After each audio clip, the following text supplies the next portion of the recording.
Dears, welcome back to Xylem learning. നിങ്ങളുടെ സ്വന്തം പ്രട്ടീമീസ് ആണ്. എല്ലാവരും ഉഷാറായിട്ട് ഇരിക്കുന്നല്ലോടാ. അപ്പൊ നമ്മളിതാ നിങ്ങൾ തമ്പ് കണ്ടതുപോലെ തന്നെ 5 മാർക്കിന് വരെ വരാൻ പോകുന്ന 2 പ്രധാനപ്പെട്ട കാര്യങ്ങളാണ് ഈ ചെറിയ വീഡിയോയിൽ നമ്മൾ പഠിക്കാൻ പോകുന്നത്. അതായത് ഈ 1ാം ചാപ്റ്ററിൽ നമ്മൾ പഠിക്കുന്ന പ്രധാനപ്പെട്ട 5 ശാസ്ത്രജ്ഞന്മാരുണ്ട്. അത് ആരൊക്കെയാണ്? ഈ പ്രധാനപ്പെട്ട സയന്റിസ്റ്റുകൾ. അത് മാത്സ് ഫോളോയിങ് ആയിട്ടും ഫില്ലിംഗ് ദ ബ്ലാങ്ക്സ് ഒക്കെ ആയിട്ട് 3 മാർക്കിന് വരെ ചോദിക്കുന്നതാണ്. രണ്ടാമതായിട്ട് എന്താണ് സെൽ തിയറി, എന്താണ് കോശ സിദ്ധാന്തം എന്നും കൂടെ പറഞ്ഞ് ഇമ്പോർട്ടന്റ് ആയിട്ടുള്ള 2 ടോപ്പിക്കാണ് നമ്മൾ ഡിസ്കസ് ചെയ്യുന്നത്. അപ്പൊ ഈ വീഡിയോ കംപ്ലീറ്റ് ആയിട്ട് കാണാൻ ലൈക്ക് ചെയ്യുക, മാത്രമല്ല നിങ്ങളുടെ ഫ്രണ്ട്സിനൊക്കെ ഇത് കംപ്ലീറ്റ് ആയിട്ട് ഷെയറും ചെയ്യാം കേട്ടോ. അപ്പൊ അവരും ഇതുപോലെ തന്നെ പഠിക്കട്ടെ. ഇനി ഇത് മാത്രമല്ല, മറ്റൊരു കാര്യം കൂടെ മിസ് പറയാൻ ഉദ്ദേശിക്കുന്നത് നമ്മുടെ യോദ്ധ ബാച്ച് ആണ്. യോദ്ധ ബാച്ചിലേക്ക് ജോയിൻ ചെയ്താൽ നിങ്ങൾക്ക് നമ്മുടെ ഡീറ്റെയിൽഡ് ആയിട്ടുള്ള ക്ലാസ്സസ് എല്ലാ ചാപ്റ്ററും ഇത് കംപ്ലീറ്റ് ആയിട്ട് നമ്മൾ പഠിക്കുന്നുണ്ട്. റെക്കോർഡഡ് വീഡിയോസിലൂടെ അതിന്റെ ഡീറ്റെയിൽ ആയിട്ടുള്ള സെഷൻസ് ഒക്കെ നിങ്ങൾക്ക് കിട്ടും. അപ്പൊ എന്ത് ചെയ്യാ, താഴെ ഒരു ലിങ്ക് കൊടുത്തിട്ടുണ്ട് കമന്റ് ബോക്സിൽ. അതിലൂടെ നിങ്ങൾ ജോയിൻ ചെയ്ത് ആപ്പിൽ നിങ്ങൾക്ക് എന്ത് ചെയ്യാം, നമ്മുടെ ബാച്ചിലേക്ക് ജോയിൻ ചെയ്യാവുന്നതാണ്. ഓക്കെ, അപ്പൊ നമുക്കിതാ നമ്മുടെ വീഡിയോയിലേക്ക് കിടക്കാം. ഏതൊക്കെയാണ് വിവിധ തരത്തിലുള്ള സയന്റിസ്റ്റുകൾ? 4 സയന്റിസ്റ്റുകളെ നമ്മൾ ഇവിടെ ഈ ബോക്സിൽ കാണാം. അതല്ലാതെ നമ്മൾ എന്ത് ചെയ്യുന്നുണ്ട്, കോശം ആദ്യമായിട്ട് കണ്ടുപിടിച്ചത് അല്ലെങ്കിൽ സെല്ല് എന്ന് പറഞ്ഞ് നമ്മുടെ ബോഡിയിൽ ഏറ്റവും പ്രധാനപ്പെട്ട ആളെ കണ്ടെത്തിയത് ആരാണ്?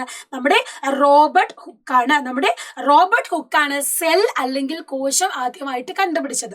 രണ്ടാമതായിട്ട് നമ്മൾ പഠിക്കുന്നത് ആരെയാണ്? Robert brown. അദ്ദേഹം ആണ് ന്യൂക്ലിയസിനെ കണ്ടുപിടിച്ച് ആ ഒരു പേര് നിർദ്ദേശിച്ചത് ആരാണ്? നമ്മുടെ റോബർട്ട് ബ്രൗൺ ആണ്. 1831 റോബർട്ട് ബ്രൗൺ എന്ത് ചെയ്യുന്നത്, നമ്മുടെ കോശത്തിന്റെ ഉള്ളിൽ ഒരു കേന്ദ്രമുണ്ടെന്നും അതിനൊരു ന്യൂക്ലിയസ് എന്ന് പേര് കൊടുത്തിട്ട് അതിനൊരു കണ്ടുപിടിക്കപ്പെട്ടത് റോബർട്ട് ബ്രൗൺ ആണ്. രണ്ടാമതായിട്ട് റോബർട്ട് ഹുക്കായി, റോബർട്ട് ബ്രൗൺ. മൂന്നാമതായിട്ട് നമുക്ക് MG ശ്രീഡൻ ആണ്. അദ്ദേഹം എന്താ ചെയ്തത്, പ്ലാന്റിന്റെ സെല്ല് കണ്ടുപിടിച്ചു. അതായത് നമ്മളൊക്കെ പോലെ തന്നെ സസ്യങ്ങളും കോശങ്ങളാൽ നിർമ്മിതമാണ്, അല്ലെങ്കിൽ plants are also made up of cells എന്ന് കണ്ടുപിടിച്ചത് ആരാണ്? നമ്മുടെ MG ശ്രീഡൻ ആണ്. 1838 കണ്ടെത്തിയത്. അപ്പൊ 7 വർഷങ്ങൾക്ക് ശേഷമാണ് പ്ലാന്റിനെ കുറിച്ച് പഠിക്കുന്നത്. പിന്നെ തൊട്ടടുത്ത വർഷത്തിൽ തന്നെ 1839 അല്ലെങ്കിൽ 1839 നമ്മുടെ തിയോഡർ ഷ്വാൻ എന്ത് ചെയ്തു, ആനിമൽസിൽ കണ്ടുപിടിച്ചു. അതായത് ആനിമൽസും ഇതുപോലെ സെല്ലുകൾ കൊണ്ടാണ് ഉണ്ടാക്കപ്പെട്ടിരിക്കുന്നത് എന്ന് ആര് കണ്ടുപിടിച്ചു? തിയോഡർ ഷ്വാൻ കണ്ടുപിടിച്ചു. അതിനുശേഷമോ അവസാനമായി റുഡോൾഫ് വിഷ് ഒരു പ്രധാനപ്പെട്ട കാര്യം കണ്ടുപിടിച്ചു. അതെന്താന്ന് വെച്ചാല് നമ്മൾ ഈ സെല്ലുകളൊക്കെ ഉണ്ടാക്കുന്നത് പുതിയ അല്ലെങ്കിൽ ഒരു മുന്നേ ഉണ്ടായിരുന്ന ഒരു പ്രീ എക്സിസ്റ്റിംഗ് സെല്ലിൽ നിന്നാണ്. അതായത് നിലവിലുള്ള കോശങ്ങളിൽ നിന്ന് മാത്രമേ പുതിയ കോശങ്ങൾ ഉണ്ടാകുന്നു എന്ന ഒരു നിഗമനം കൊണ്ടുവന്നത് ആരാണ്? നമ്മുടെ റുഡോൾഫ് വിർഷോ ആണ്.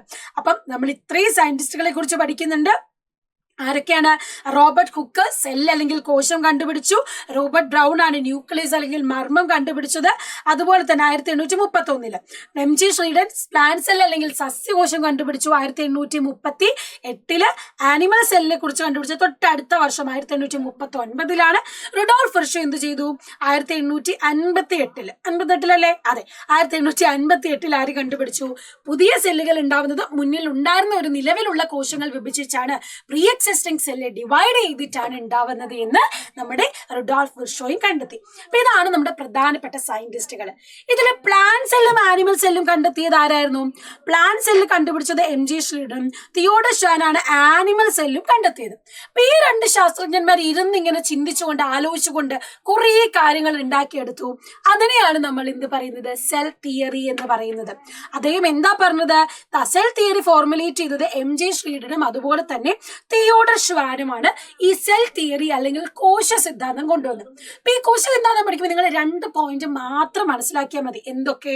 എല്ലാ ജീവശരീരവും കോശ നിർമ്മിതമാണ്. അതായത് എല്ലാ ബോഡിയും ഉണ്ടാക്കിയിരിക്കുന്നത് സെല്ലുകൾ കൊണ്ടാണ് അല്ലെങ്കിൽ കോശങ്ങൾ കൊണ്ടാണ്.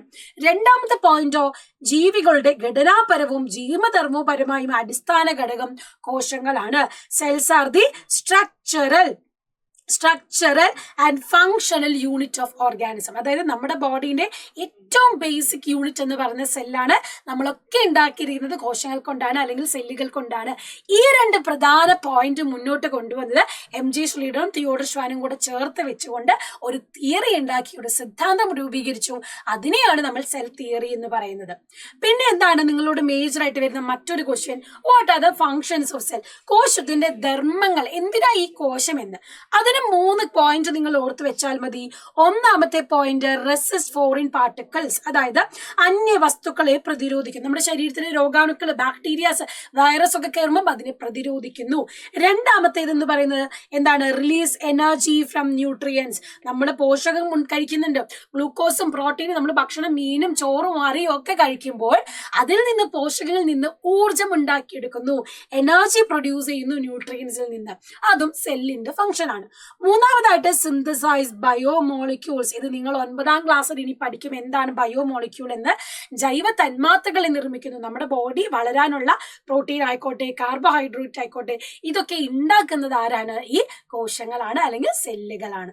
ഇത്രയും ഫംഗ്ഷൻസും കൂടെ പഠിച്ചു കഴിഞ്ഞാൽ ഇത് 5 മാർക്കിന് വരെ വരാൻ പാകുന്ന ക്വസ്റ്റ്യൻസ് ആണ് നമ്മളിപ്പോൾ ഡിസ്കസ് ചെയ്തത്.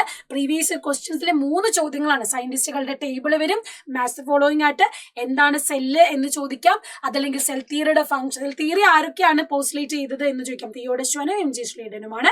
പിന്നെ ഒരു കാര്യം ഇമ്പോർട്ടന്റ് ആയിട്ട് ഓർത്ത് വെക്കേണ്ടത് ഏതാണ്? ഈ പറഞ്ഞ സെല്ലിന്റെ ഫംഗ്ഷൻ, എന്താണ് കോശത്തിന്റെ ധർമ്മം. ഇത് പഠിച്ചാൽ നിങ്ങൾ വെൽ സെറ്റ് ആണ്, പക്കയാണ്, അടിപൊളിയാണ്. അപ്പൊ ഈ ചാപ്റ്ററിൽ നിന്ന് വരുന്ന ക്വസ്റ്റ്യൻസും ഇതിന്റെ കൂടെ തന്നെ നമ്മൾ പഠിച്ചു കഴിഞ്ഞു. സോ അടുത്ത വീഡിയോ ആയിട്ട് മിസ് വീണ്ടും വരും. നിങ്ങളുടെ ഫീഡ്ബാക്കും കമന്റ്സും ഒക്കെ എന്ത് ചെയ്യുക? താഴെ കമന്റ് ബോക്സിൽ അറിയിക്കുക.